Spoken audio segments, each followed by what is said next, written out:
So this process gets into discipline. It gets into decisions that you make are easy. It's the decisions that you make to not do other things. It's easy to select a market. The question is deselecting. There are many markets that many more markets you're not going to choose than the one that you choose. And that's the challenge. And how do you make that decision requires a systematic approach. And that's what the disciplined entrepreneurship approach is. The original idea has to be mapped to the market. Everybody says, well, I have this idea. I have the idea of Facebook. Millions of people had the idea of Facebook. The question is who executed that idea? And to execute that idea, you first have to figure out who your customer is, and then you have to methodically execute against that customer and produce the product they want. This is the process, and you see it in your literature. It's great.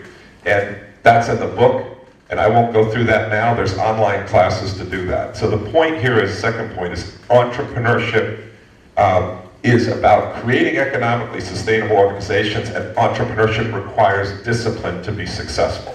That's what makes for great companies. That's what increases your odds. The third point I want to make here is I want to tell you a story, one last story.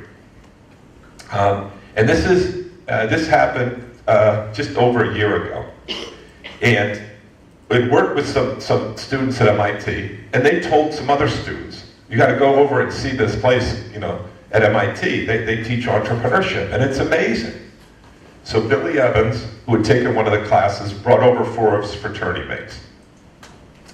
And they sat down in my office, and Billy said, they have a business, and they just need a little money from you to help just jumpstart the business. Similar story to kind of Nathan. These 4 guys show up, and they were all guys. And one's named Michael Farid, who you're about to see. And he's from Egypt, and by way of Dubai. And he's a very self-confident man. And Billy says, this is Michael, and he's going to tell you about his company. So he tells me his company. So young males, and young males in the United States especially, probably true in Poland too, like to eat a lot. Young males in the United States can be somewhat, shall we say, lazy.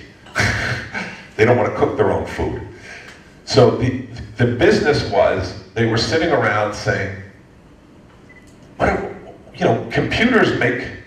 robots make computers, robots make cars. Why can't robots cook food for us? That was the idea.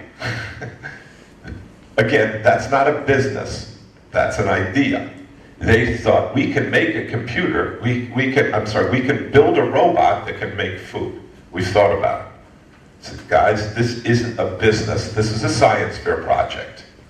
You need to figure out who the customer is. And they looked at me and said, old man, you don't know what you're talking about.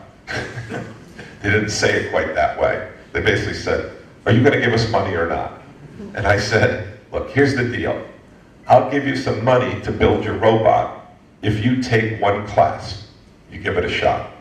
I said, we'll take your class, and we're going to take your money, and we may never see you again, and we're going to have a great company. We're going to be the next Mark Zuckerberg. So they did not think that entrepreneurship needed to be taught or could be taught.